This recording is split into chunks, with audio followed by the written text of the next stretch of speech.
Welcome back, besties, to the FanTEAsy Podcast, where two besties spill all the delicious tea on the books we read. I'm Callie, and my bestie is obviously Montana, and we are so excited to be joining the revolution. Please, if you haven't done so already, go leave a review, subscribe, follow us on all social platforms, Instagram, TikTok, and Patreon, to be the first to know of all new things and exciting new episodes coming out. We've got so much happening. Onyx Storm, well, at this point, before this episode comes out, but as we are filming, Onyx Storm is 18 days away. We are trying to work through Iron Flame as fast as we possibly can. So as you know, we are breaking down the Empyrean series, currently working our way through Iron Flame. I mean, we're almost done now. Well, kind of. We're getting there. We are pushing through. We are breaking down Over halfway. The world building. Yeah. The world building, the signets, the character development, fan theories, and so much more. So please take note and prepare to join the revolution. Remember, this podcast is a full deep dive, and we'll be covering both Iron Flame and Fourth Wing, as well as some fan theories, and in addition to our own, which we are so excited for, in preparation for Onyx Storm. So please make sure you have read both books, as we don't want to spoil any of the pain and suffering that is to come. Facts. Actually, though. For real. If you know anything about the Empyrean series or Callie and myself, all of it contains mature content, and we are adults. We swear a lot. We have very loud opinions on things. It is what it is. We'll be talking about some violent and graphic things throughout this book and the entire series. So take that into account, and we are rating this episode rated R. And we're going to dissect a sex scene. So if you are, I don't know, my mother, please go away. Okay, thanks. And with that, hi, Mom. I'm glad you're listening after you read Iron Flame. With that, are you ready to join the revolution?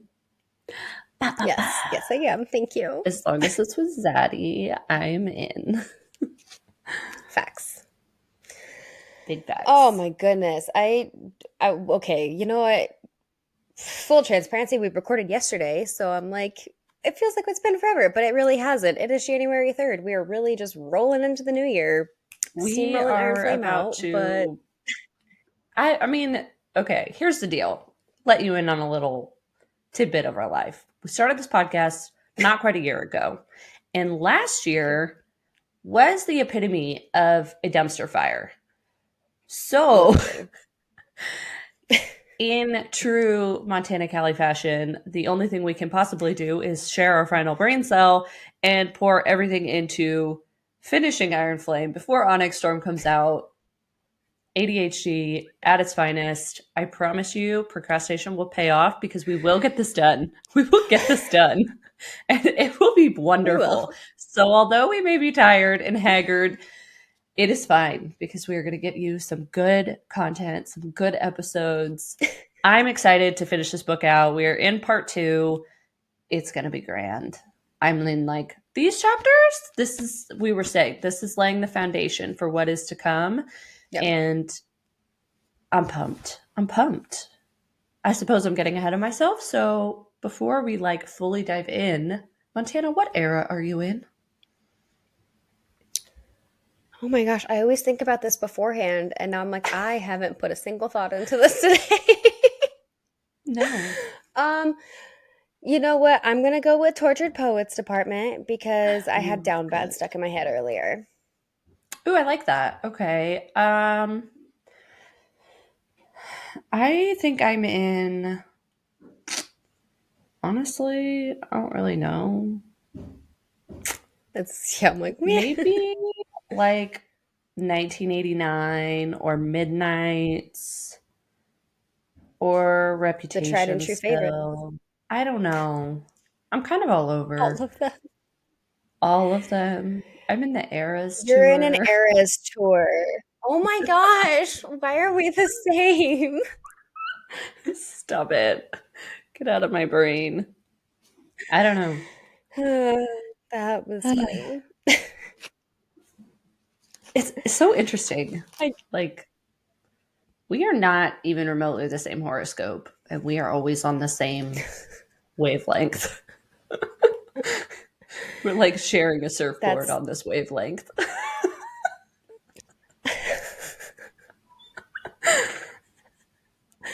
all right. Well, if the tentative plan slash hope for my 30th birthday is to go surfing in Hawaii, I guess you and I are going to share a surfboard. Fantastic. That is your tentative plan. Why is this news to me? I feel left out. I was literally just talked about Yes, with my dad the other day, and I was like, "Oh, that would be fun." that would That's the be extent of what we have gotten. fantastic.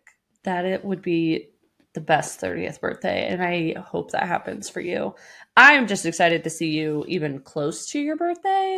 That's all. I know. Oh my We gosh, could you already, imagine? We could go from Des Moines to Hawaii. oh my God. Yeah, welcome to the Midwest. I am excited that it's like before the year even started, we already had it on our schedules to see each other this year. And that makes my heart happy because 4.5 years was way too long. So now that we started, it's like every year, at least once a year, if not more. Yes. People, go follow us and subscribe to our Patreon so we can make this more of a livelihood and we can do these things. Okay, thanks. Would be very appreciated. Shameless And tell us we're plug. I funny. don't care. I if you don't even like listening Funny. to us, just go like and interact so that we can hang out, okay? Like we're just two sad best friends who live 4 states apart who are trying to hang out, okay? Make our dreams come true, all right? That's all you gotta do. Thanks. We really appreciate it. We All do. right. We really appreciate every single person that is an active listener and We follower, and do. those who, I mean, some of you have been here since the very beginning, and wow, what a journey it's been. But we're We here. apologize. We apologize for those first couple episodes, but we really appreciate you being true, loyal fans from the very beginning. And now we're here, and we're so close to Onyx Storm. So fantastic. I love this for We us. are. And with that being said, what is our episode monologue? Okay, here we go. Chapter 37 through 40. Hoo-hoo-hoo. Part 2. Chapter 37. Violet wakes up in Xaddy's bed, magically healed. Woohoo! Although she is sometimes fragile, she is not breakable, so Xaden tests her limits with his magic wiener. Afterwards, the two head out to see Ryerson House flooded with cadets, and a meeting of the assembly is underway. Xaden is quick to remind everyone whose house they are in. You know, my house, my chair, my woman. Later, Violet's spidey senses start tingling as Andarna finally awakes from her dragon coma. Chapter 38. While Andarna tends to a flock of sheep, Violet learns of the repercussions of using so much of Andarna's magic. Violet thinks she has cracked the code for raising the wards, just a little voodoo magic is needed. Classes resume for the cadets, and while at battle brief, Violet is informed that a riot is on their way to them. While everyone panics and runs for safety, Violet runs right to the problem. Idiot. Luckily, she is greeted by Mira, who was sent by Xaden, but is almost taken out by Tarn.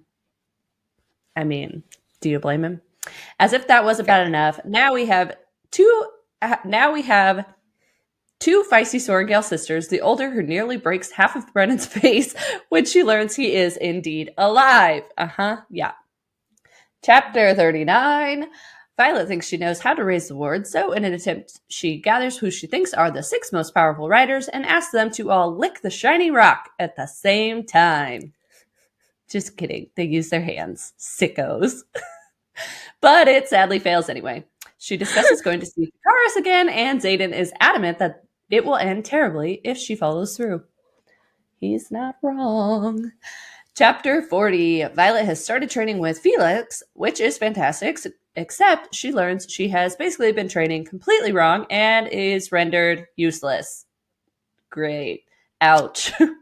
After Violet takes off with her siblings in tow to meet with Takaris, once they arrive, they are all forced to state their truths and intentions. Honestly, Mara is the only one keeping it real here.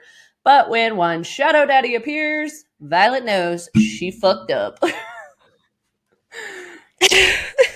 And Okay. that's what you Okay. get. Okay. Dissect Magic that for wiener. me. Magic wiener. I'm going to leave that one at that. The shock factor that I had there was a little much. Sorry. Sorry. No, it's so good. So good. Gonna skip point number 2. We'll come back. Number 3, final point.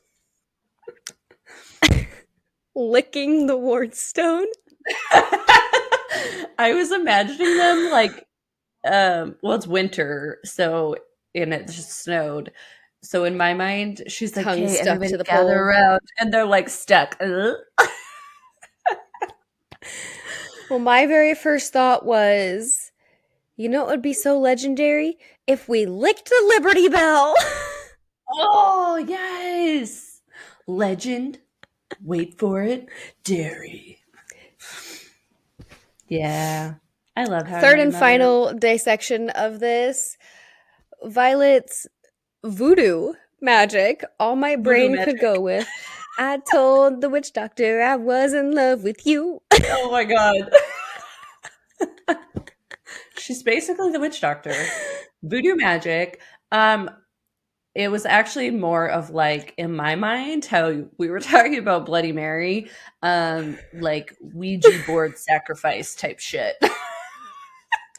I went much darker. So not as nonchalant, but then I just also went voodoo mama juju. She's like, it's not my fault. I was exposed to Harry Potter. Which actually works. We're both wearing our Hogwarts I know. Gryffindor sweatshirts today. We're so cute. Oh my god. That was so good. Not my fault. Oh, Harry Potter. Yep. And The Office and How I Met Your Mother all in one in our first 20 minutes of the episode. We're killing it. It's going to be a good one. It because this is, I mean, the thing about these chapters is there's not like a lot of action that partakes, but there is some really important key factors that are stated in these 4 chapters, which are so very important. Like, they're good, they're juicy, especially 37 gets real juicy. Yeah. But yeah, I know once we end, I'm like, "Okay, turn around and do the next one because shit's about to happen." Mm-hmm. I'm excited. But Well, yeah. what is our chapter 37 summary? All right. Chapter 37. Violet awakes in Erasia, where Brennan has once again mended her back to full health. This time she is relieved to be alive, that she can't even wait one more second before completely jumping Xaddy's bones. After the two do the deed, they head down to where the assembly is holding a meeting. Xaden is forced to show his ruthless side when the assembly is upset at Violet for bringing everyone and putting them in danger of Melgren finding them sooner. After the meeting, Violet is happy to learn that Andarna has awoken from her dreamless sleep. It's about damn time. A dreamless sleep. Like, just I feel like that is why I never feel rested in the morning. Way too many dreams. I can't even tell you what this morning's was about, but I just could not physically get out of bed. I was like, what is this dream? It just went on and on and on. Jealous of the dreamless sleep. Dragon coma. Yeah. I can't relate to the dreamless sleep. I am always dreaming very, you've heard about my dreams. Yeah, Vivid, intense. Yeah. Exhausting. Like, I literally feel like I go to bed exhausted, but I wake up more exhausted from the dreams More I'm tired. having. Yep. I'm like, what the heck? Me too. It's so exhausting dreaming. Too. It is. So our excerpt takes us to half palace, half barracks, but entirely a fortress. Ryerson House has never been breached by army. It survived countless sieges and 3 full-out assaults before falling under the flame of the very dragons it existed to serve. On Tierish History, a complete accounting, 3rd edition, by none other than Captain Fitzgibbons. Yeah, what? So I'm like, okay. What? Okay, What? Fitzgibbons, you are writing Tearish history? Yeah. You know Since so when? much. Uh-huh. I have questions. I got lots of questions. What you doing? Where you at? And of course, we're not going to get an answer right now. No, I love the excerpts for that reason. Okay, bye. Moving on. I love learning about Ryerson House, though. hmm I feel like when I see images of it, like that's not the magnitude that it really is. Like Ryerson House is like mansion, palace on steroids. Like it's massive. Yeah, I love it. I literally love it. absolutely. And it's funny that we were just talking about intense dreams and nightmares because our chapter literally starts with Violet having Starts with yet the another nightmare Mm-hmm. of the sage, all the dark wielders. Like, those are scary because, I mean, obviously they're not what she went through, and her brain is Mm-hmm. just giving her new nightmares, but it's also like, okay, you're dreaming about the sage. We find out later that Xaden is also having these dreams about the sage. Same thing. So I'm like, dreams, nightmares, or pushed images into your brain from them Literally. to scare you. Literally. I mean, the things that the sage is like saying, you will never be free of me. I will hunt you to the hmm ends of the continent and beyond. Like, to me, that's not, I mean, yeah, totally could happen in just a nightmare. But like, no, these are things that are spoken directly to Violet for a Yep. reason. Eerie. I'm like, how the fuck are you doing But this? also Eerie. the theory of her dad being the sage. I'm like, whoa, Uh, bro, why would you be doing these things then? Like, why are you saying such vile, scary things? I mean, I have okay, questions. okay, but then if you're saying that, you will never be free of me. I will hunt you, but hmm like, is it just meant to be menacing? But it's like I will eventually find you because I need you. I don't know. I did. Okay, so then we're talking about the dad being Venom, but someone I when I was looking up my little things before this episode because something. Okay, actually, I'm gonna stop. I'm gonna stop because it's in this chapter. So I'm gonna just stop. Okay. Moving on. Okay. Because I now I can't get it. Like I had already marked something, and then when I was doing notes, something else popped up, and I was like, wait. hmm And now I'm trying to figure out how it all connects. So I'm gonna have to hash that out here in a minute. Okay. Okay. Well, before we hash that out here, then, we are awake and we're just like, wow, Xaden is so beautiful. And I was literally black, blue, green, and purple all over and could barely be touched and broken. And now I'm like, you wanna? You want to bruise me up a little?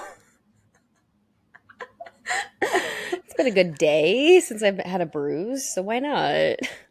I mean, it's I can't. I don't know why this is immediately the thing that she goes to. It's it's too much. But okay, so here, wait a second. It's right here. So the book reads, um, so she's awakening and she's like, fawning over his flawless body as one would. I don't blame hmm her. I trace the silver scars with my fingertips and don't bother counting the lines. Blah blah blah. We know about the scars. hmm It's mentioned two different times, I think, in this chapter that they're silver scars. Silver Because scars? he has the one on Silver. his chest. I've always wondered why they're silver because scars are just skin color, but slightly lighter or darker. Why are they silver? Silver scars. Okay, so now hear hmm me out. Hear me out. Oh god, this is so wild. So we know that Violet's hair is silver. We know hmm that Lilith was sick when her mom was pregnant, hence why we think that she has silver hair. The venin, silver, fading color. What if her dad wasn't venin, but Lilith was?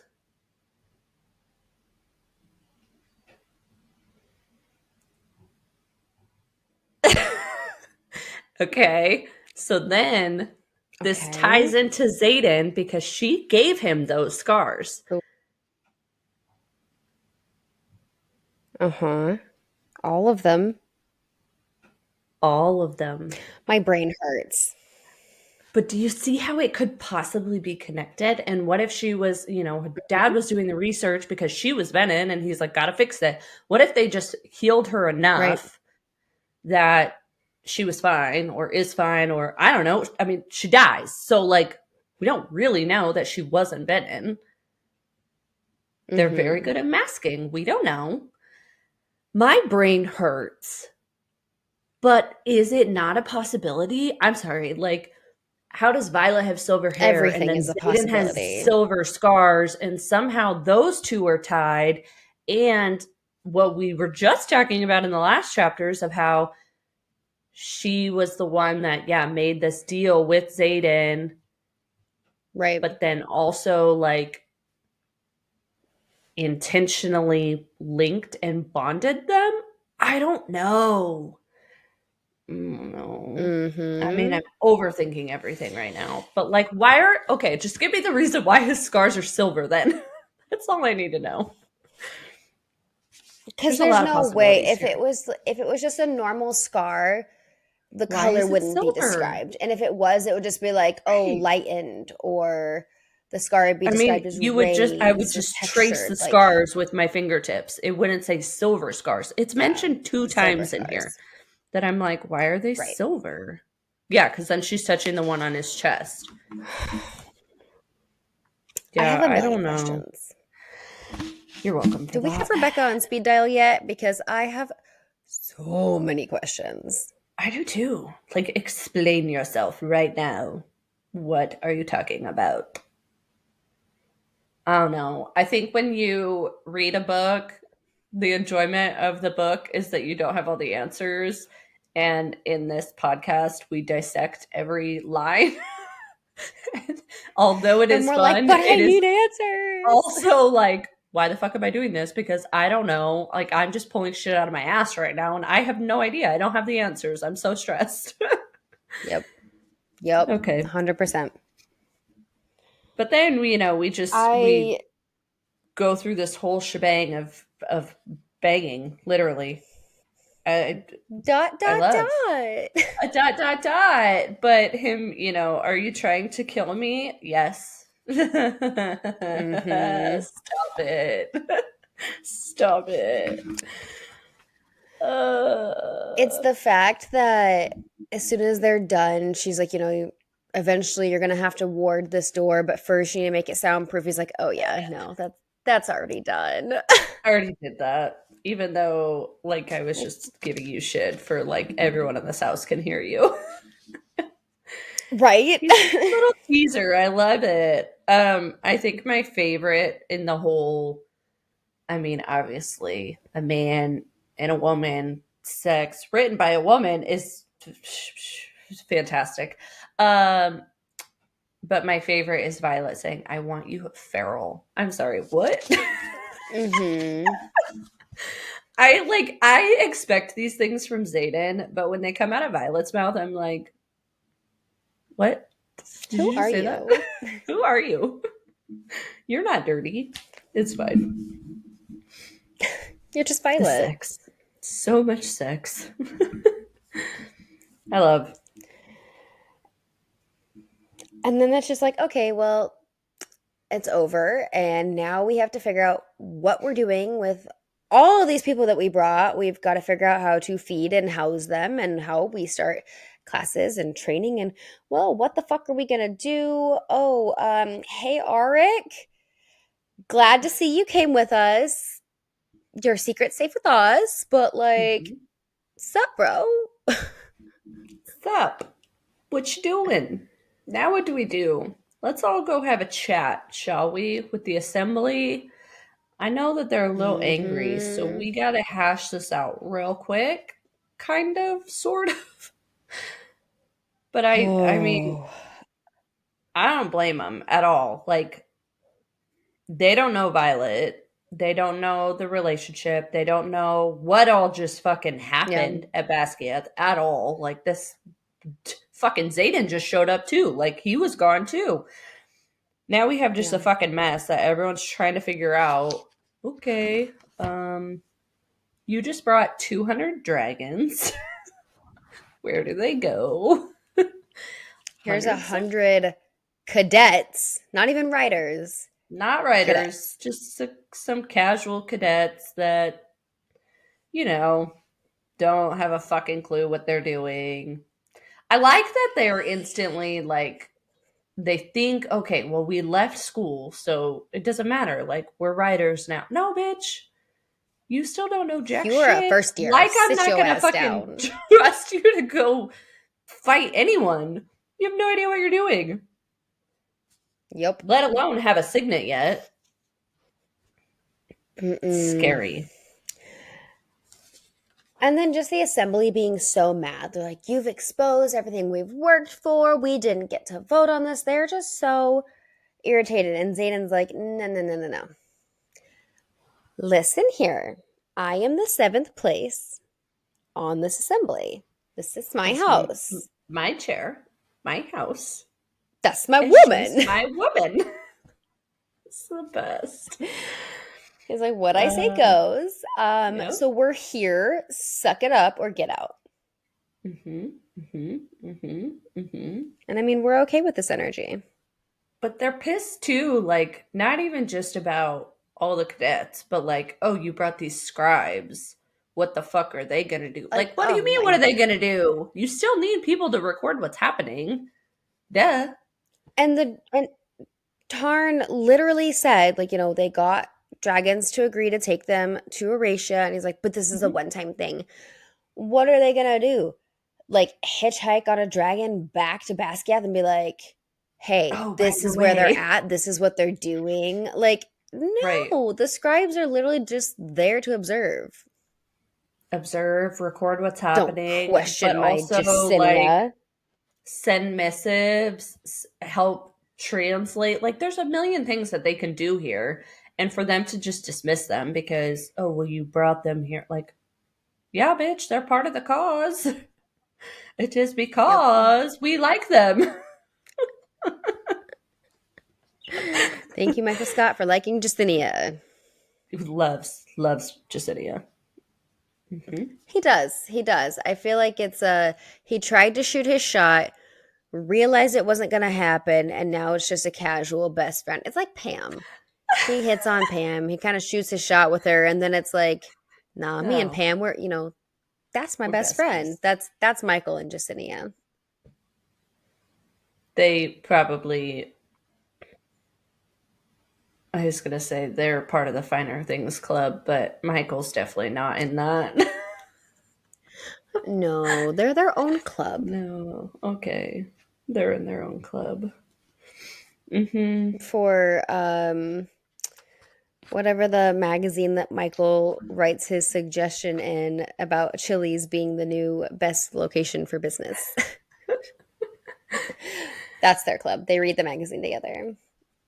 I feel God in this Chili's tonight. I'm Yeah, hungry now. yeah. I thought this chapter was good. I think the best part of this chapter, I mean, obviously, aside from Zaddy and all of those moves, um, something shimmering coming in. Mm-hmm. Hmm, that warmth, little Just the glow. sweetest little shimmering light of our sweet baby and Darna. Sassy teenage and Darna. I'm so ready for sassy I teenage and Darna.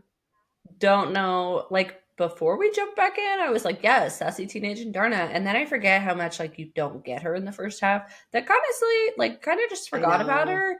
and that this was coming because so much else is happening, that then once I Right. started these, I was like, oh, she's awake. I can't wait. I love Sassy and Darna. She's got some great lines. Great She fucking lines. cracks me up. And Darna is the ending of chapter 37, which leads us to 38. What is our chapter 38 summary? Chapter 38. When Violet goes to see Andarna, she is so excited to see her favorite golden dragon, but so much has changed inside and out for Andarna. Taryn tells Violet the truth about Andarna, and Vi feels at fault. While classes are back in session, Violet still works on translating the journals to put up the wards. In class, they discuss matters of the public still not knowing the truth about the venom. Meanwhile, Taryn informs Vi of an incoming riot of nearly 40 dragons and riders. Violet is not afraid as she heads out to the courtyard to greet them. Violet is relieved and also afraid to see Mira approaching. Luckily, Xaden had sent for them and is here to join the cause. But Mira is the most surprised to see Brennan and leaves him a little more bloodied than when she arrived. I love a ruthless Mira. I can't blame her one bit. Oh, fuck no. I mean, no. We'll get into it. But what is our excerpt? With all we've sacrificed for this kingdom, we'd better be able to defend it. The Journal of Warwick of Lucerys, translated by Cadet Violet Soaringale. Well, yeah, you'd think. You were the first 6. You built these wards, this kingdom. And it's always crazy to think because, like, these wards were Basquiat's wards. Mm-hmm. Not thinking of Eratia or these other provinces or these, other towns. I'm like, oh, yeah, you were Basquiat, the Navarre wards and everything. I'm like, oh, not as cool just because we need this other place warded. And where the heck are you now, long dead 600 years ago? You failed. You failed us all. They did. They really did. It goes back to the conversations about how Navarre is the only province or area that doesn't speak other languages, doesn't write in other languages. Like, they only speak Navarrian, if that's a word. Mm-hmm. And then, like... yes, that's exactly what they say in the book. Is it Navarrian? Okay. Didn't want to be wrong. But the, like, Tirish, like, they could speak Navarrian and Tirish. And then there's Lucerys. Like, all these different... Oh, well, okay, probably not Lucerys anymore because that's an ancient one. But, like, it's wild that you were so concerned with protecting this one thing. What? Sawyer's from Lucerys. Oh. Okay. Not ancient. In my mind it was because... I don't know. Yeah, but they're working on translating it. Oh, Sawyer just can't read it? Mm-hmm. Because he was born after they were all merged together. Navarrian. Yeah. So then... You made me lose my train of thought. Sorry. It's fine. There was a point to this. I don't remember now. Something along the lines of... It's gone. It's fine. Well, bad. I was just laughing. I was like, Lucerys is talked about in this book a couple of times. Yeah. I can't remember everything, Montana. Okay? It's fine. You can, and you just do it for my entertainment to make sure that I'm reading correctly. Uh-huh. Testing you always. Yeah. That's for sure. Yep, that's exactly what this is. You were right. You were right. I know.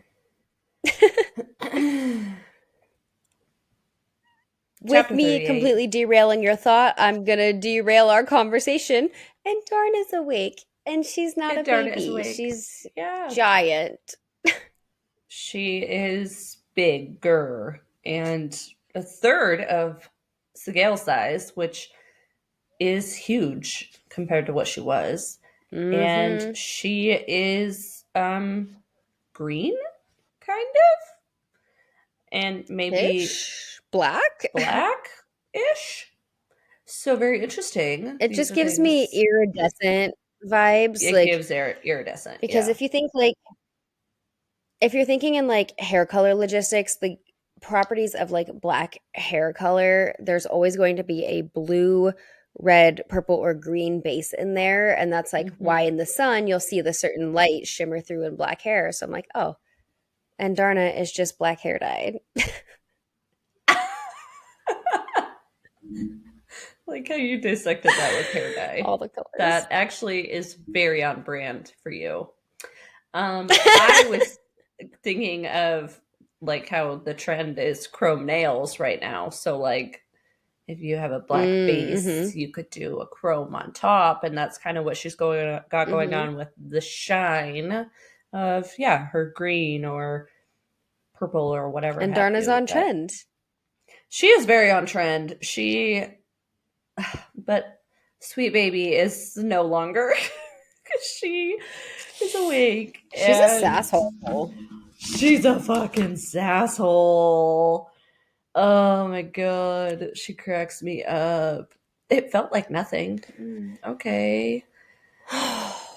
Food. But We what should we seek sheep. notice, oh Sorry, yes, she cracks me up. yes, and Darna.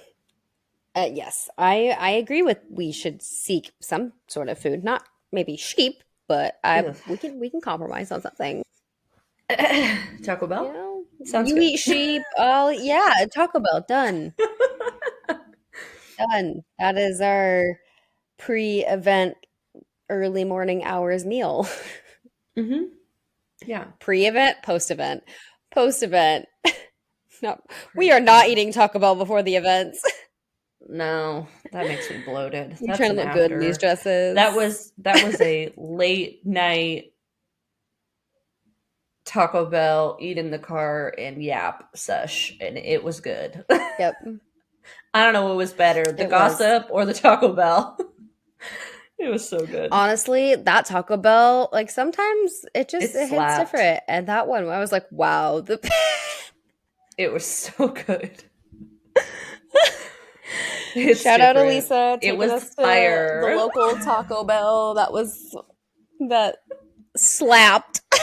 Slapped. I'm trying to be on trend. Is it working? I don't think I've ever said that in my entire life. I no. I say that.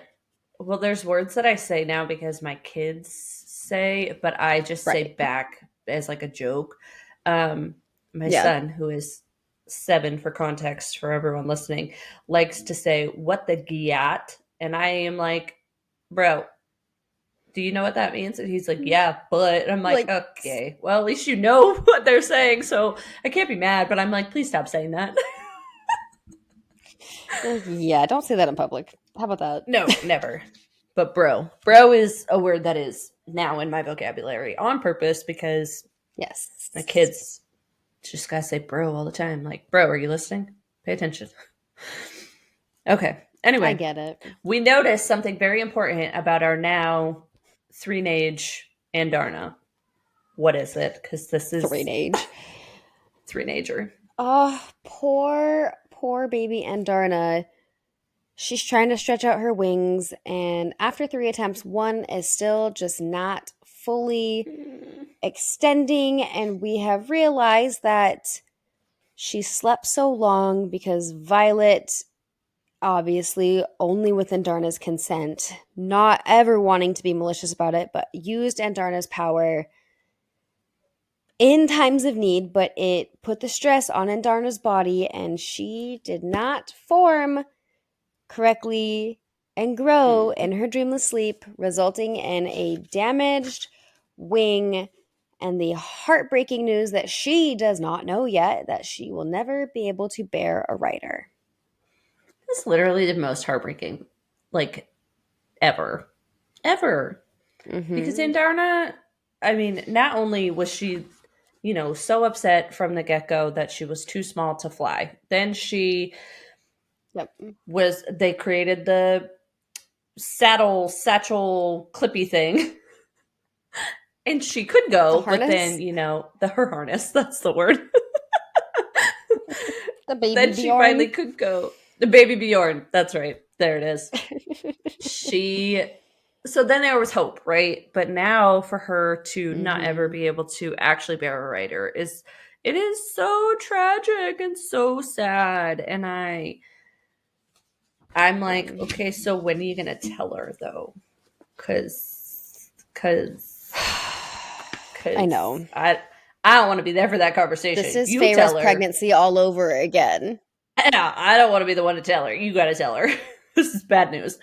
I think when you were talking about how she like didn't form correctly, it was kind of making me giggle though, because like this is something you would think while they're in the egg incubating, I know, right? would happen, but then somehow she's alive and then goes back to sleep to continue growing. Like what? I don't know. I don't know who came up with this world. Rebecca, make it make sense. Explain the logic of dragons to us, please. And how do I get one? I need more dragon lore, please, because I'm confused on why mine isn't waiting at Target for me. That's all I need to know. I was gonna say our Target rides. Yeah, I need one. Page break. And I mean, truly, it's like a 10 to 12 hour flight to eventually when we go see the Viscount. It was like a 12-hour flight from Basquiat. I'm like, okay, how far is that? Because how long of a flight would it be from here to you? Just saying. They have to fly fast. But not as fast as a plane, probably, right? Like a plane is flying like 600 miles per hour. So I would say maybe they're going like 200. Could they go that fast? I don't know. That seems really fast. I you know what? I'm gonna go with it. They've got big wings. They can push themselves forward. The logistics of dragons. You know what? We're gonna make it make sense in this logic. And yeah, it'll take a couple extra hours to get to you, but worth it. Worth it. I think that would only add like 2 or 3. So I would give us like 5-6 hour flight. Cool. I think like a direct flight from me to you is not quite 3. It's just under 3. I want to say it's like just 2 under hours 3 45. hours. Yeah. So I would give us 5-6 hours on Dragon. Cool. Well, I'm glad that we worked through the numbers, and we definitely can make that happen. We've been on longer flights than that before, so. Oh, definitely. Mm-hmm. Just saying. Yeah. 6 hours on Dragon, it's no big deal. And pretty, honestly. Plus, depending on which Dragon you're on, that could be built-in entertainment. They're so sassy.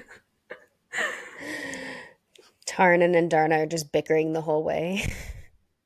And we're the ones that are like, quit it, both of you. I'm going to tell your mother. And Sigale's like, shut the fuck up. Sigale is there. She's exasperated. Duh. Yes. Okay, great. Where we go, Xaddy goes. So, I mean. This is true. We have a page break. We learn our sad news, and then we have a page break. And then we have Iron Rain. Iron ... rain? Question mark. Okay. Reading the first time meant nothing. I was like, Iron Rain, cool. She's translating. Obviously, we find out that she is wrong in her translation. And I'm like, it's the name of the fucking book. Iron Flame. Well, and they're talking about damn Violet. The color of the word stone being onyx, and I'm like, keep going. Onyx storm, Xaden's eyes. So many things. Do not put that on him. Do not put that on him. Xaden. Just a simple coincidence. Yes, that one's just coincidence. It has nothing to do with Onyx Storms with a Z. It is a storm amongst the onyx pillar of the wards because it also acts as a conduit that Violet could channel her lightning to, and then it's like a fireworks show. Pa-cha! Got it. Predicted the whole next book. We don't even have to read it now. We got it. Nope. Lightning show for everyone. A lightning show. That did it. That's it. Moving on. Oh my heavens. It just rains. It's raining lightning on the venin, and she knows. It's just like, oh, natural. Okay, venin detector 5,000. Shoop, shoop, dead. Venin detector? Can you get that? Yeah, it's the venin detector 5,000.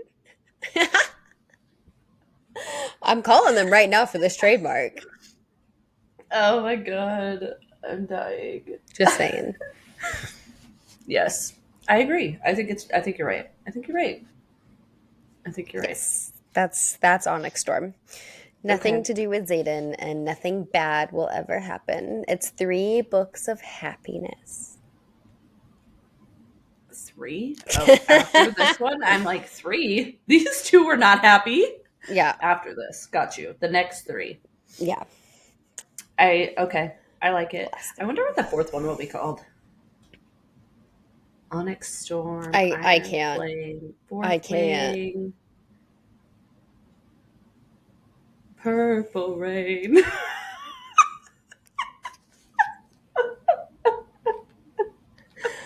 We know that the top half of the book will be black. Oh, wow. No, sorry, white, like silver. Other way around, silver. But yeah, we do know that it'll be like a silver color on the top half of the 4th book. I thought the top half of or is it the bottom of the 3rd book? Is it the top already silver? The 4th wing goes into the dark gradient, and then of like the gold, and then Iron Flame starts in the gold to the orange to the red to the black, and then Onyx Storm goes to the black to the gray to the white. Oh, right. Top to you bottom. line them up, and it's a whole gradient. Mm-hmm. If they change it on me, I'm going to be so mad. Okay, so it's going to be White Lightning. Ooh, white lightning. Ooh, white lightning. That's what my husband calls my gray hair.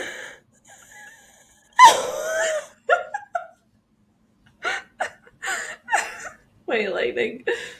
Thank you. Yep. You're welcome. I'm not gonna be able to compose myself after this. I'm crying. I can't. What? Yeah, I don't know. I need to have a talk with him. I know. We need to have a talk about endearing nicknames. Funny. It's not dirty. It's my gray hair. I didn't say dirty. I said endearing nicknames. Endearing. I said dirty nicknames. I said it's not dirty. Man, give him a talk on that one too, but priorities. I'm dying. I can't breathe. Thank you, Chase, for not being an active listener to this podcast. He knows I tell people it's fine, but because I call him out. I say, this is the mean thing my husband says to me. And he says, I just say. Watch him secretly be like our number 1 listener. He just like comes in. He said, why are you talking about me on the podcast? What are you talking about? We have gotten so far off topic. So very far. Iron Rain did this. It's fine. Topics of Iron Rain got us to White Lightning. Purple Rain and White Lightning could be great titles. Absolutely. Probably not what Rebecca has in mind, but you know what? It's fine. White Lightning is really not that menacing. What if it's like silver something? Silver Scar. Because onyx for Xaden, silver for Violet. It could be. And then the last one is a Dalmatian because they're all dead. Oh. Why? Don't kill the characters. No. Dalmatian Annihilation. Oh, that's the name of the book, Dalmatian Annihilation.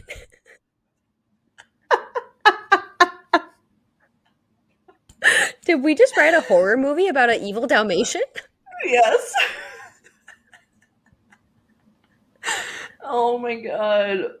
If that doesn't say, like, our personalities in a nutshell, because I'm like, oh, so cute and sweet, and you're like, fuck, kill them all.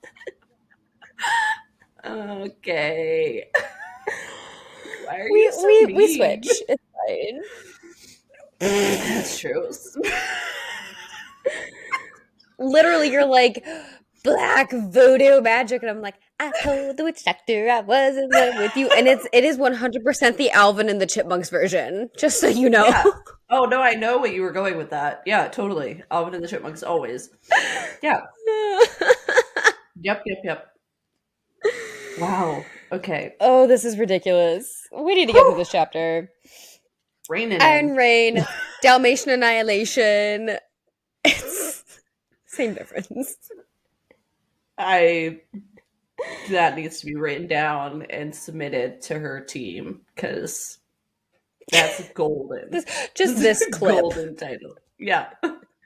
Please watch these 5 minutes. Us naming the 4th and 5th books. You're welcome. We worked really hard on it. Okay. Thank you for your consideration, Rebecca. We love you.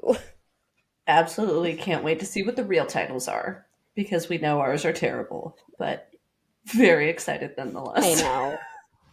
Hey, now, I will take no criticism on Dalmatian Annihilation. I think Purple Rain was better, but I don't know where the purple comes from. Purple robes. Sage robes. Which ones? Is it the sage that's purple, or is it... See? Purple Rain. Purple You're Rain. onto something. See, I'm onto something. I got this. Okay. Next. And Darna's just like, ooh, sheep! Because then Darna also has ADHD. Yep, she's a little hungry one, too. She said, okay, I'm going to go over here now. Bye. I like Tarn. Same. They will not stay down if you keep stuffing them in like that. Oh, sure, whatever. I like the Tarn voice. You're welcome. You're welcome. That was wonderful. I think it's crazy though. So we have a new version of what our life looks like for a battle brief, and there is an actual map, actual attacks. It's, showing the dark wielder strikes and everything like that, how the land is drained, the cities are destroyed, red is old movement, orange is new, like this is up to date, this is what is actually happening. Welcome to the real world, and not the real world, Scranton edition. I think this whole little bit is interesting because, again, like we were just saying, like, cadets, yeah, they think like, oh yeah, we're just gonna go out there and be able to do all these fucking cool things and not have to, I don't know, learn about anything that's still going on. Pay attention to what is still happening, all the new attacks that are happening, get missives, be able to dissect those missives and see what's going on. Like, bitch, no. And you had professors that came with you, so like, what do you think they're supposed to do? They want to be here and help you too, and help everyone, help the continent survive these fucking venom. I like new battle brief. I like this theater that we're in. I'm like, oh, I love this. This is so fun and new. And it's also the fact that they were able to get letters to their families. You know, they can't say, hey, we're in Erasure, but bad shit is happening. We left. Please get out and save yourself. Like, I just really appreciate that they did that they allowed them to do that. And then obviously, as we get, I think in the next page or so, yeah, Brennan does let them know, like, we are offering sanctuary to any of your families who can get here. I 100%. They're really trying their best to protect everyone that they can. I mean, that was the goal. They're not just trying to protect, oh, well, within our wards, these are the people that we're saving. Outside of the border, fend for yourself. No, they're like, these Venin are coming, and these Venin are going to take out everything in its path, and we don't want your families and friends and anyone you may know in your hometowns to have to deal with that. So send them here, and we'll try and help the best we can. Exactly. And it just shows the difference between who you think is right. You think going into Fourth Wing that Navarre, the kingdom, is the right side to be on, to fight for the continent like that, or to fight for Navarre, I should say, and that they're protecting their people, but in reality, they're killing innocent civilians for no goddamn reason, just because they don't want quote-unquote propaganda spread, whereas the rebellion side is like, oh, no, we are saving lives here. We will take in anyone who can get here and seek sanctuary. Literally. They're doing... That felt very, like, profound. You were very profound. I loved it. You're doing wonderful. I gotta believe. Thanks. Yeah. I like, welcome to Battle Brief as traders, because that's what you are now. Yeah. Like, well, I would rather be on this traitorous good side than the deceitful, evil bad side. That is the government. Literally. And Devira up there being like, you know what? That's what Navarre considered us. We are traitors now, but I am proud of every single one of you for making the right decision. Literally love her. Love her. Like, absolutely. It was hard. And they had, I mean, it's one thing, think about the people that they're writing the letters to, your family, your friends, whatever. You're writing this letter and they have some time to like sit and process, a day, 2 days, maybe they take a week, maybe they decide to stay, but maybe they, you know, some of them maybe get it and they're like, okay, let's leave right now. Some of them, might take a couple days to gather their things and like make a plan for where they're going to go. All of the cadets that decided to leave literally went to formation and within the hour were in flight to Erasure. We're airborne.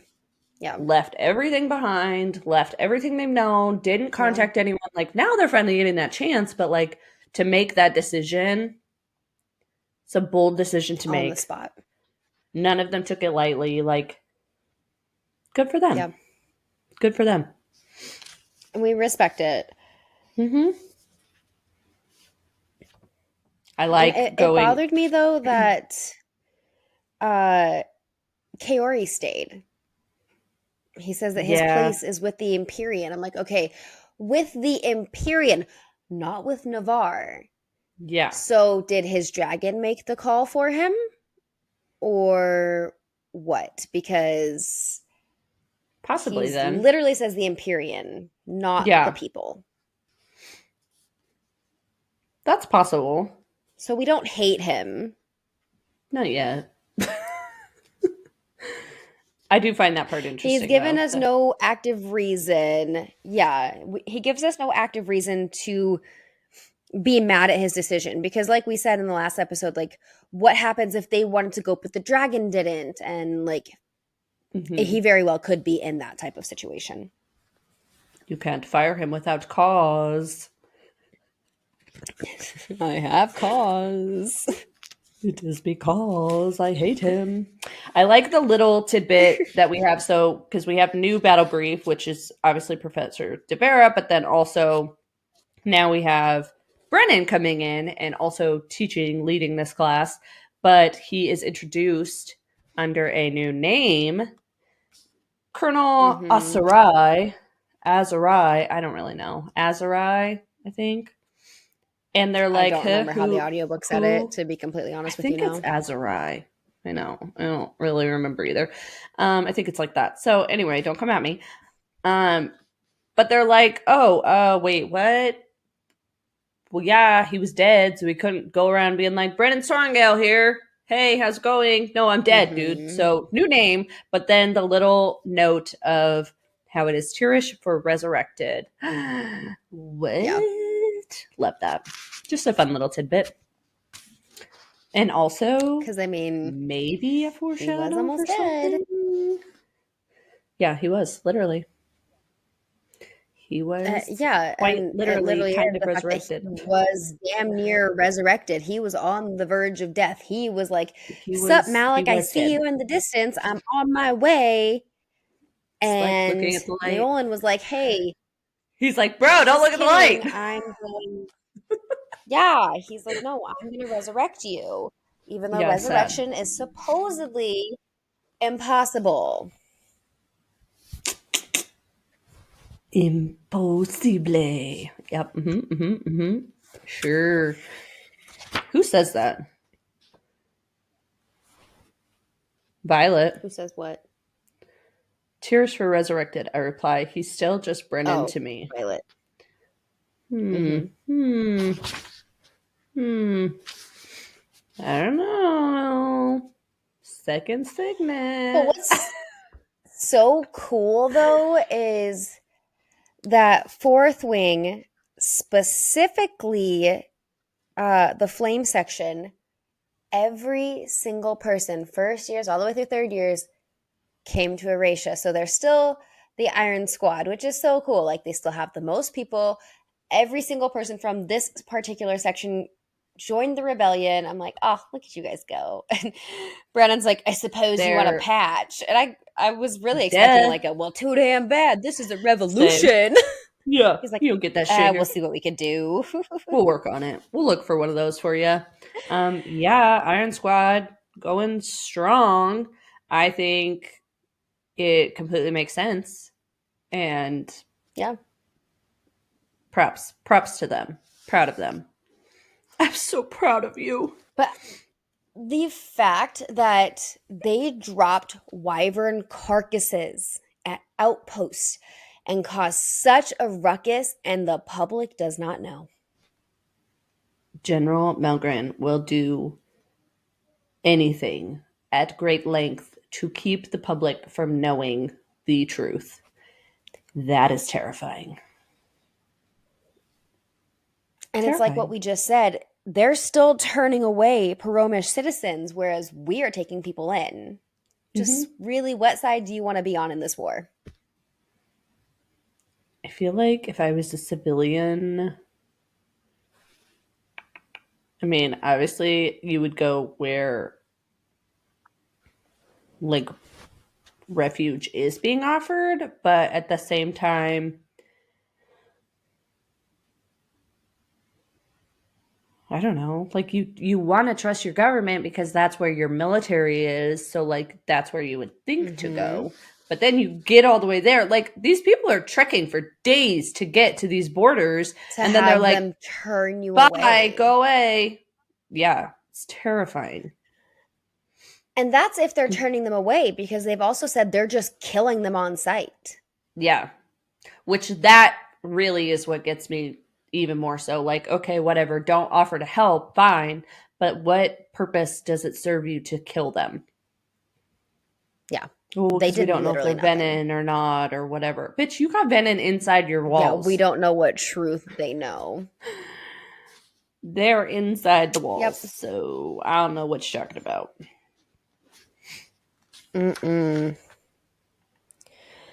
I do really like that something Brennan says, though, because, a guy from Third Wing says, when do we get to fight them, the Dark Wielders? And Brennan's like, no. You need to graduate because we don't send cadets to die. And I'm like, oh, but Eidos sent all of them to die. Again, what side of the war do you want to be on?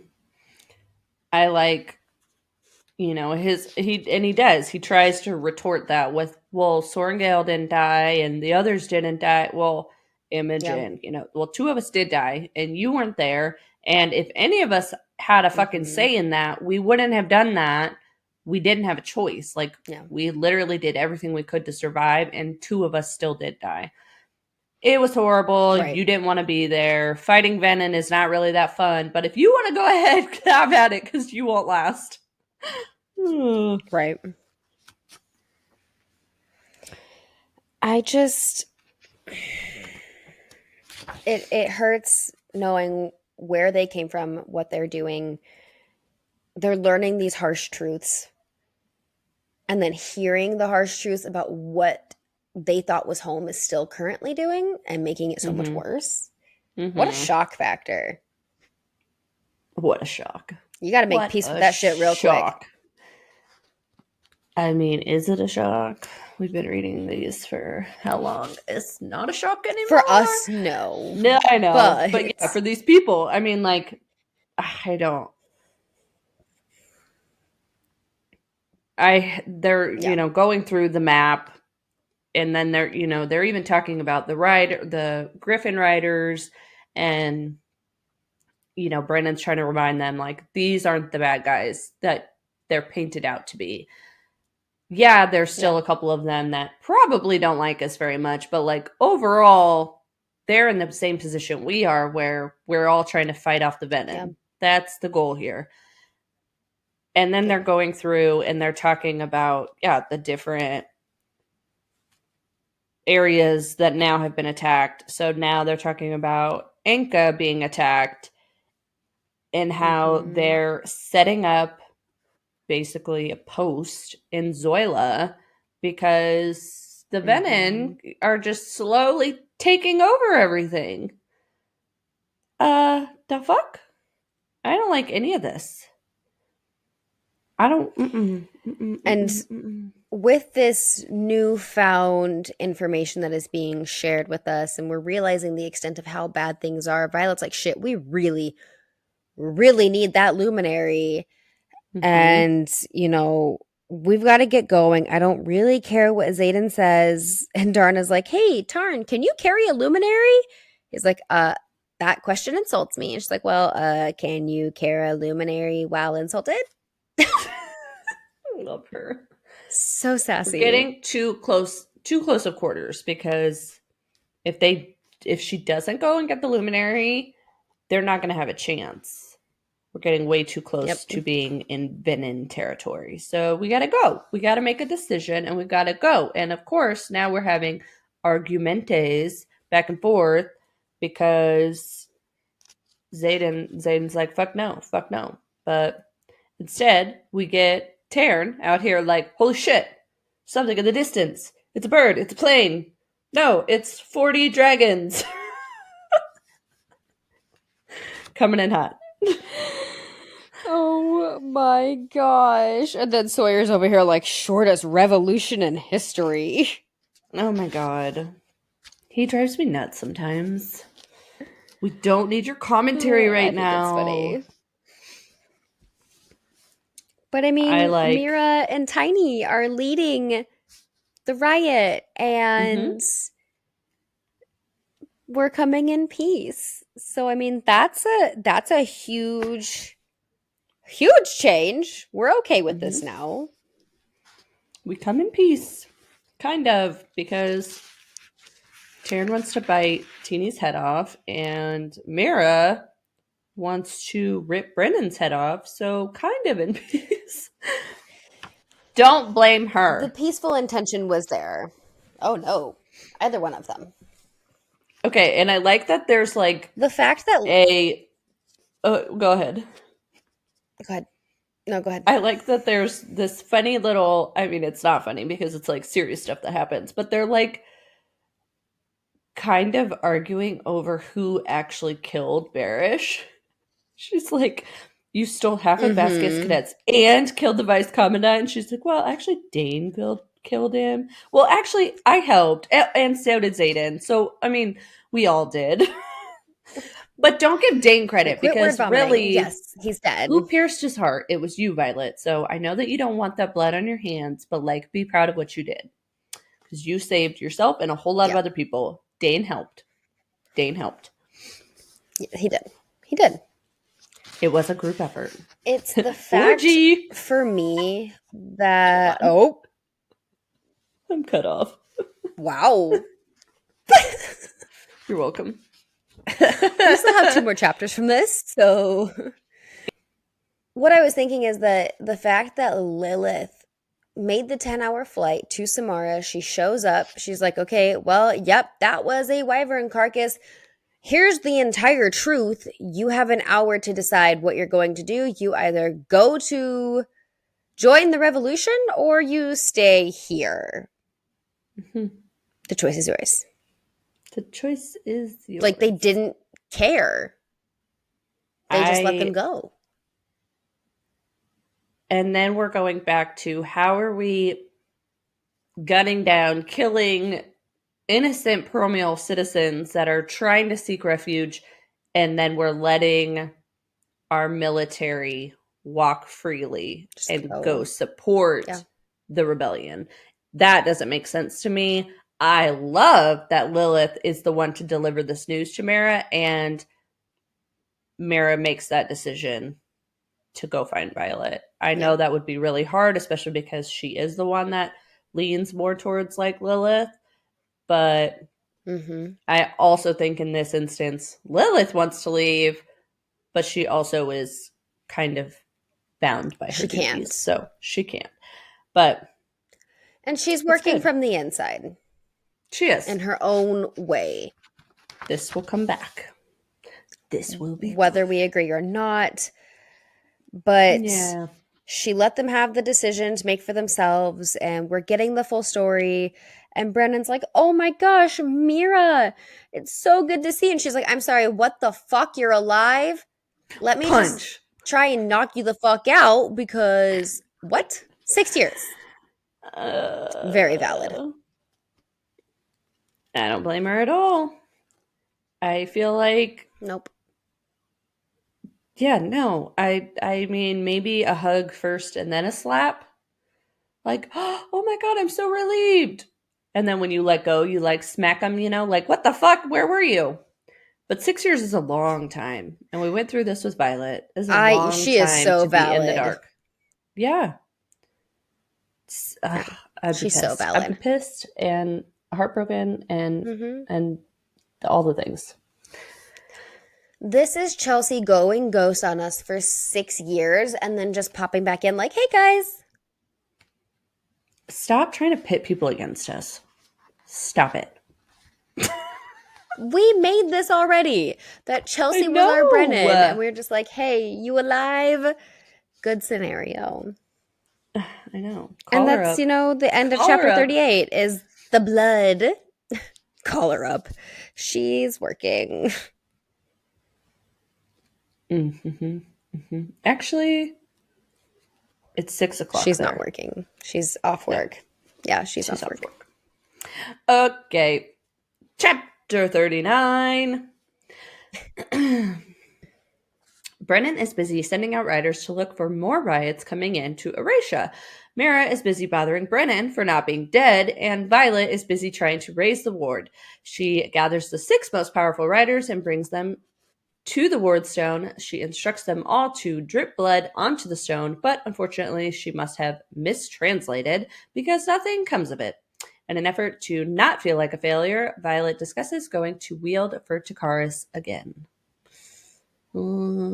I don't, She has a lot of ideas, and some of them are not very good. That being one of them.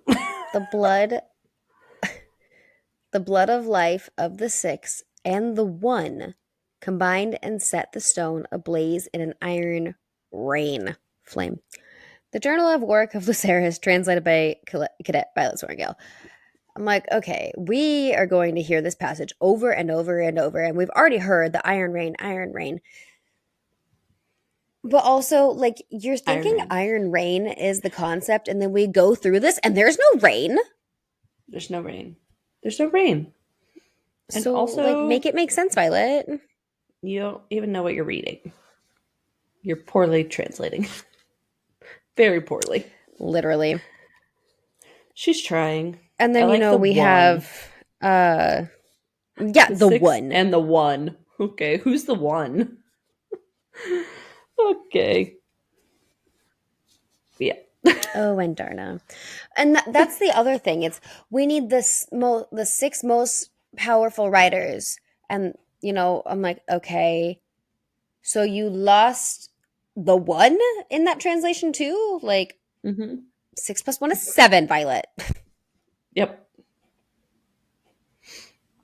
Don't know. Just saying. Comes into play later. Big deal. It's fine. Violet's just clearly not up on her translation game. Brennan is bleeding all over the place, and he is not happy that Mira broke his nose. I think it's interesting what he says, though. Mm-hmm. He literally says, "I can't believe you hit me. Do you know how hard it is to mend myself? You, no problem. Doing it for myself, a giant pain in the ass." I'm like, is this, he wouldn't just say that. Unless Rebecca's like, well, people are going to think he's a mender. He can just mend it. So he has to say it, but or he's saying it because that's going to come into play later, and he's not being able to mend himself, but also is resurrection coming back in with his name, or was resurrection because of the first time, is Brennan not going to be able to mend himself and die? Ding, ding, ding. We've already established Brennan probably dies. Yeah, I don't like it. We don't have to talk about it every time that it gets brought up. We just keep going, because stop trying to hurt me over and over and over. I'm just saying, again. We're making some good connections. This is all you do to me. You try and hurt me. I do it with love. I don't like it. The fact that Mira, she's pissed. She's so pissed. She's like, what are you doing? You left all of us. We watched our mom become a shadow of herself. Dad died. And he's like, oh, well, Dad would have understood. What? And also, why do you say that? Because do you have more secrets about Dad that you're not telling us? Oh, yes. Brennan. Yes. My mind is reeling. What does Brennan know? Was it just a remark, or does he know more? Dad's alive. Brennan for sure knows more. Mm-hmm. And Dad is for sure alive. He has to be. You think? I think so.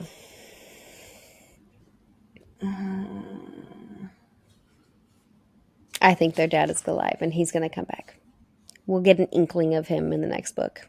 Then you go to the top of the next page, and Brennan then goes, I hope my death haunts her every damn day. She was so willing to sacrifice my life for a lie. Italicized. Lie is italicized. There is the lie. Yep. Father's lie. God. Does she really just put it on the page just like that for us? What's happening?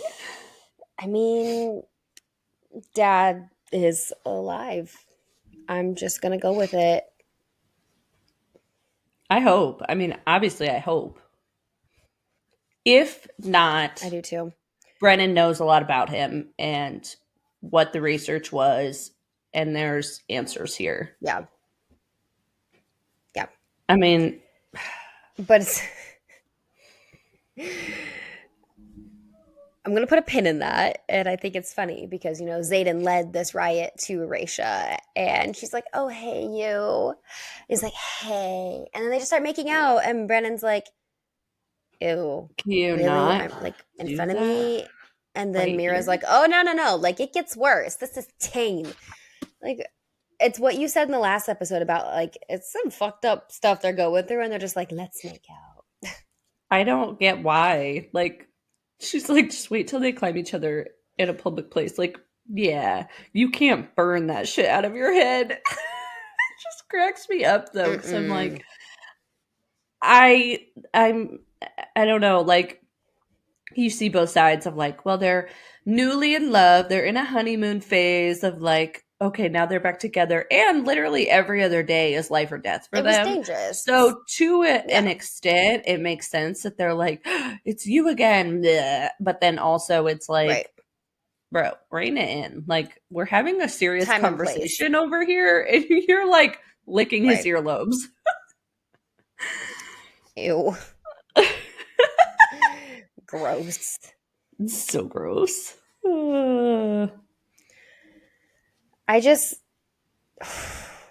We have our little intimate moment, and then, Violet's like, oh, by the way, I need 6 of us because I know how to raise the words, I think. Yeah, I think, question mark. I don't actually know anything because I can't fucking read.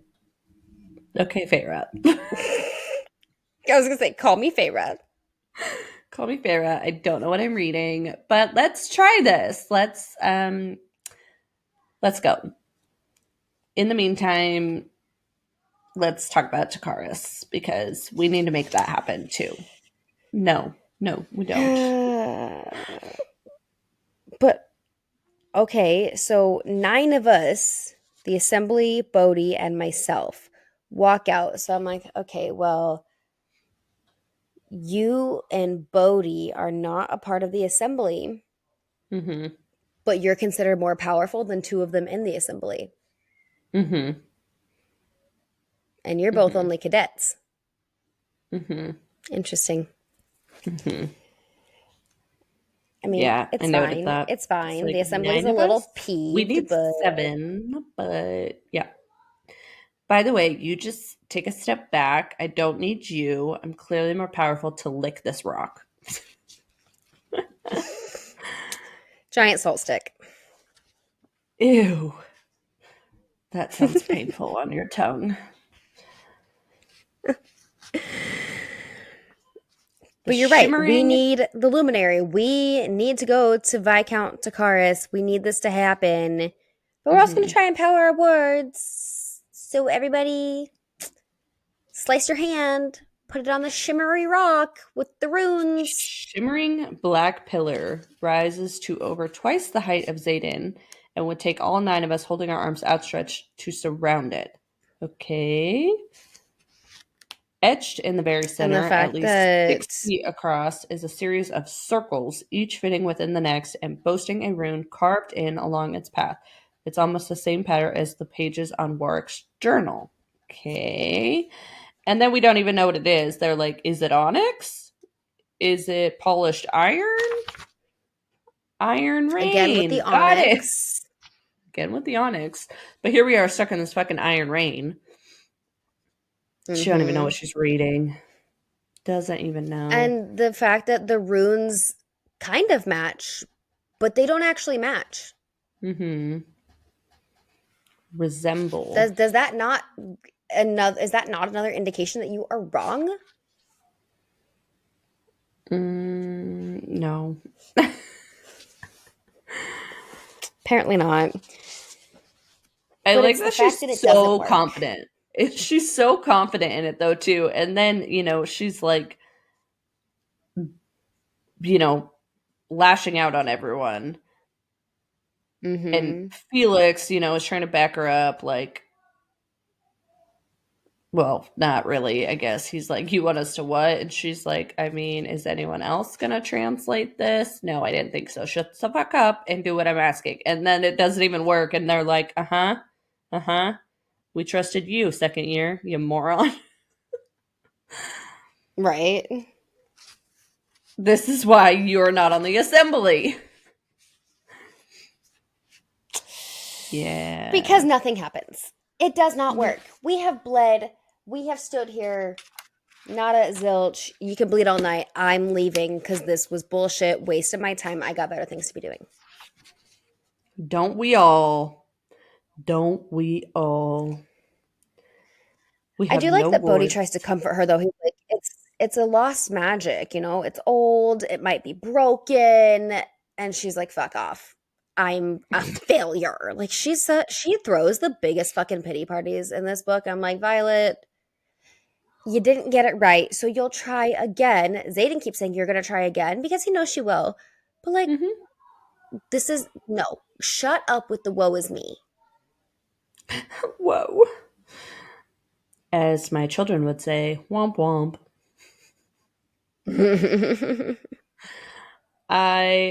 Yeah, no, she's throwing a pity party, but like in all reality, you have no awards, you don't have any weapons, you can't make any weapons. So now what? What's the solution here? How do we move forward? How do we? And they're all like tossing out ideas for how to negotiate with Takaris, but it's like, no, he said what he wants, and he doesn't want weapons or anyone else. He wants Violet, and he wants to see Violet wield and keep her for his prized possession. Eerie. I mean, we don't know that for certain, but Rude as fuck. Xaden is convinced. He's like, no, you are not going. And she's like, bitch, hold my purse. Watch me. Hold my Hold dragon. my purse. No, I need that. Hold my purse. I'll be back. Me and my dragon will be back. It is the fact that Brennan and Mira are going with, and she's doing everything Xaden told her not to, and that leads us into chapter 40, the last one of this episode. Got this. Felix, a member of the council, starts training Violet how to aim and control her signet. He gives her an orb to use as a conduit and control her emotions. Later, Violet, Mira, and Brennan take off to meet with Takaris. Ooh. Although they have no idea what they are in for, Violet is determined to sacrifice everything if she can, get the luminary, and save everyone she loves. I don't like where this is going. Our excerpt is, his first true action of rebellion was to seek allies, the first of which was Viscount Takaris of the Poromish province in Kravola. The Tyrish Rebellion, a Forbidden History by Felix Gerald. Who the fuck is by Colonel Felix Gerald. Who are these people? And now that we've talked about it, I'm just like, who are you? What do you want? Where do you fit in? Felix is this Felix. Oh, duh. That's right. Right? I did not. I mean, put that we together don't actually know his last name, but probably. Yeah, we don't know his last name. I would assume so. You've got to be right. Yeah. Mm-hmm. I mean, when you're reading so many weird ass names, it's like, who the fuck are you? Who the fuck are you? Right. I don't want to like. It's such a weird thing. The assembly, like immediately when we first meet them, going into the meeting, and they're all so pissy that you don't really like any of them. Mm-hmm. And then she gives them these fantastic names: Hawknose, like Silver Hair, Battle Axe, like just horrible names. So you're like, okay. Well, so then we have Felix. And yeah, I don't want to like him because he seems kind of like an asshole.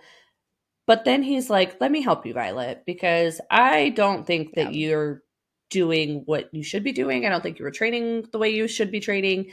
And she's like, yeah, watch this. Like, look how many strikes I can do in an hour. And he's like, why are you doing that, though? Like, what purpose is that serving?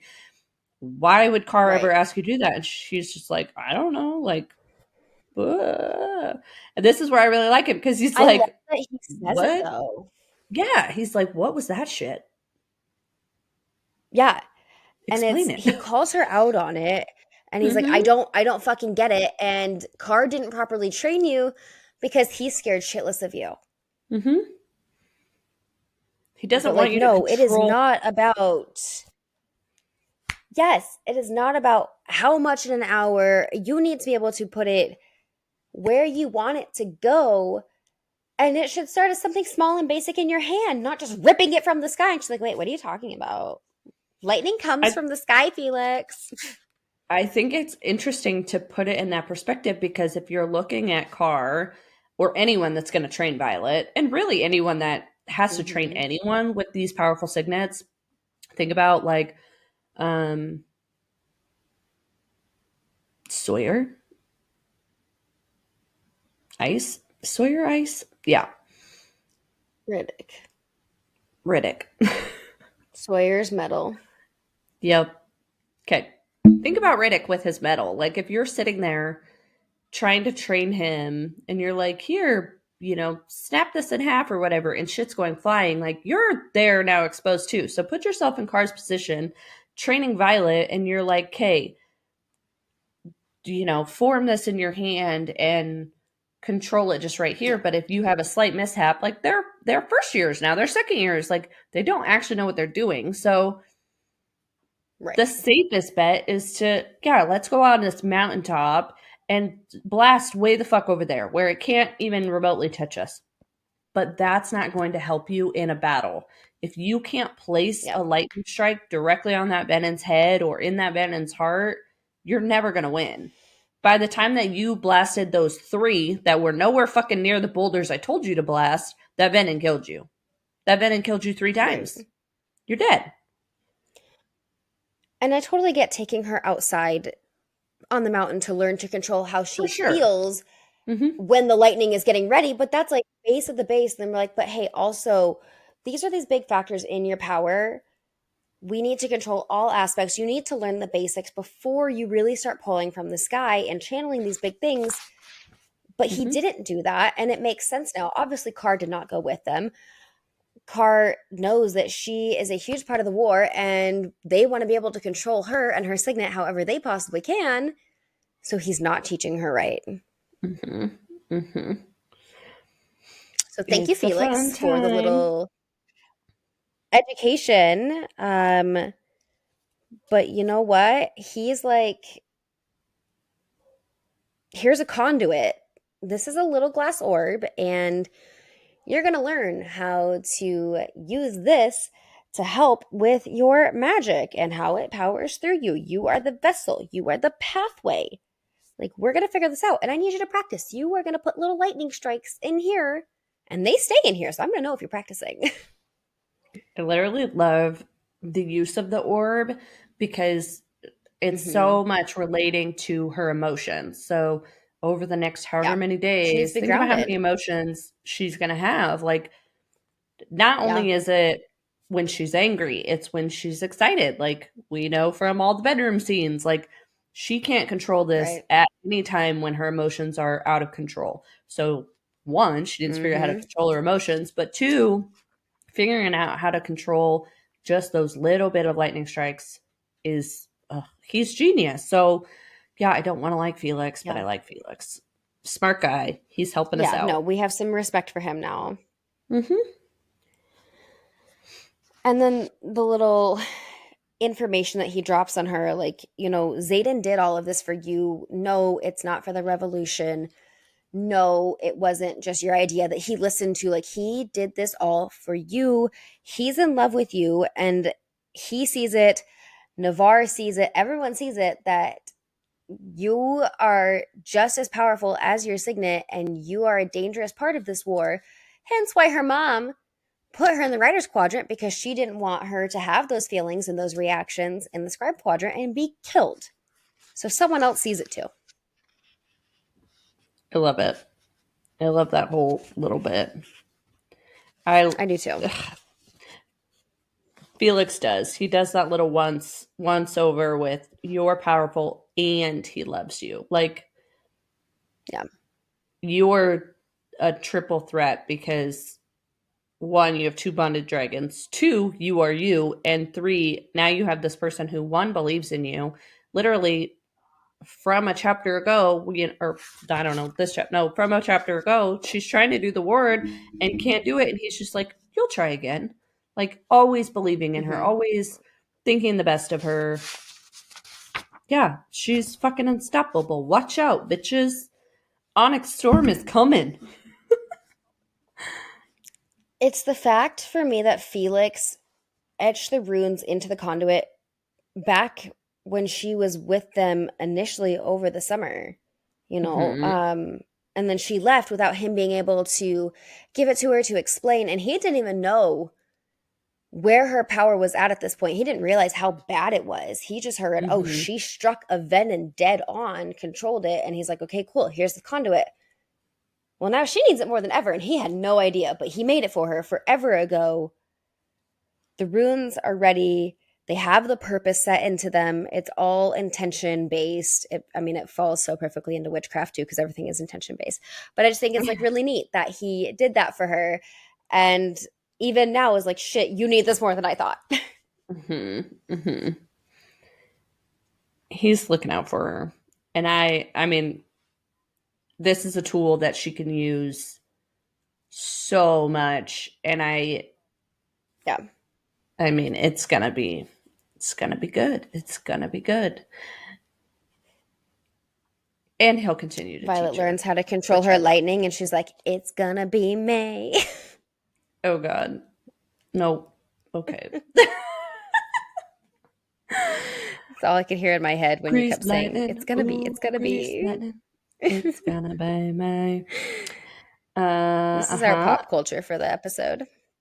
You're welcome. And then we have Mira, Brennan, and Violet taking to the skies once again, or for the first time probably ever, because this is the first time they've all been together and bonded two dragons. So for the first time ever, the three siblings are on their way to Viscount Takaris, and I don't like it at all. I mean, they're going, and Mira's out here like, I'm doing this, and I'm going to do everything you ever ask for the rest of our lives because I didn't believe you, and I feel like a shit sister. I'm sorry. So I'm going to go to Viscount Takaris with you, and we're going to see what happens. But BT Dubs and Darna's not coming. She's a little too hungry, a little too hangry, and she's not happy about it.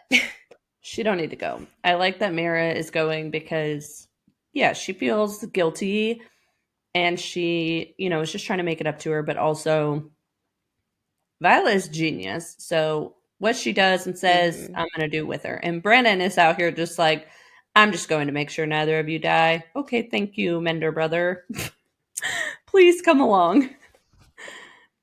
It's the fact that he says that, but then it's like, okay, well, you can't go without me because you can't wield lightning, and we can't go without Brennan because Brennan has to be the assembly member who can claim the luminary. Like, Brennan, you actually do serve a purpose, so get off your high horse. No, he's just here for moral support. But could you imagine the panic they probably felt at first, seeing those flyers come up, not realizing that they were an escort? Yeah, no. I everything about going to see Takaris is like screaming to me, red flag. Like, don't enter, don't text back, don't respond. I know you need that luminary. Do not pass go. Do not pass go. Keep going. Go right to jail, please, because don't do this. Do not collect $200. Literally, I'm like, I don't know what you're doing. You don't need the luminary. You don't. I mean, you do, but like, at what cost? And she's like, at every cost, at all the cost. I will sacrifice myself. And no, I didn't sign up for this. And then we have, would you turn around? That's what I would do. What the fuck are these guys doing? Hightail it the other way. Even though Tarn knows, and he's like, it's fine, but he's still riding their asses. She's like, can you stop intimidating them, please, for 1 second? Play nice. No. We land, and then we have another truthsayer. I don't like these bitches. Another one. And this is fun because she's not a dragon rider. She's a griffin rider, griffin flyer. So we're learning about other powers that they possess, which is fun. But we have truthsayer, and tell me what you're here for.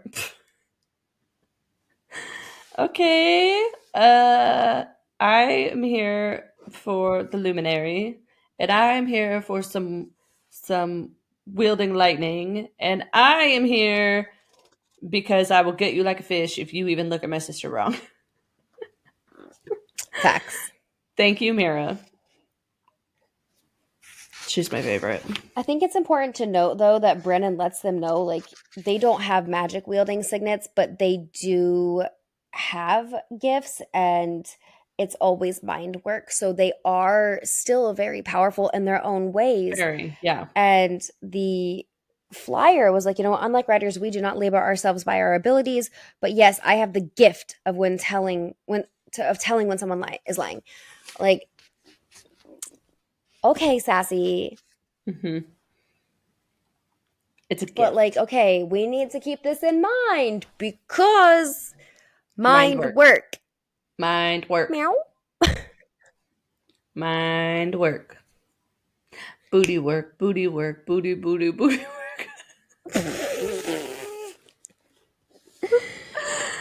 Oh, shoot. But you know what? They told the truth. That's why we're here. No biggie. He's expecting us. We're like, okay, well, yeah, come on in. Oh, shit. We are so fucked because you aren't where I left you, Violence. I'm sorry, Xaden, why the fuck are you here? But I told no the one truth, invited you. So you can't be mad because I told you numerous times. I told the truth when I got here. Also, like, did you leave before me or after me? And Sigale fly faster? Like, how did you get here? How did you know I was here? Yeah. Were you already coming to meet with Takaris? Fun things. Right. Fun things. You aren't where I left you. Yeah, well, you aren't either, Xaden. In bed. You're grounded. Go home. It was a lot. Thank you so much for sticking around with us. We are really going to be pushing through the rest of this book before the release of Onyx Storm in 18 days from, recording date, how many ever days it is whenever this gets posted. But we are super, super excited to be continuously posting and putting these episodes out. Do not forget to check out our Patreon because we have an awesome interview coming out on the 8th with our new bestie, Tracy Wolf. It was such a phenomenal interview. She is an amazing person. You will not want to miss learning all about the incredible world of Tracy Wolf and how her brain works because, we were mind blown. Mm-hmm. Just so good. But yes, please make sure that you like, subscribe, turn on post notifications on all the socials. Check out our Patreon so you don't miss anything else that we have coming up. Thank you, guys. See you in the next one.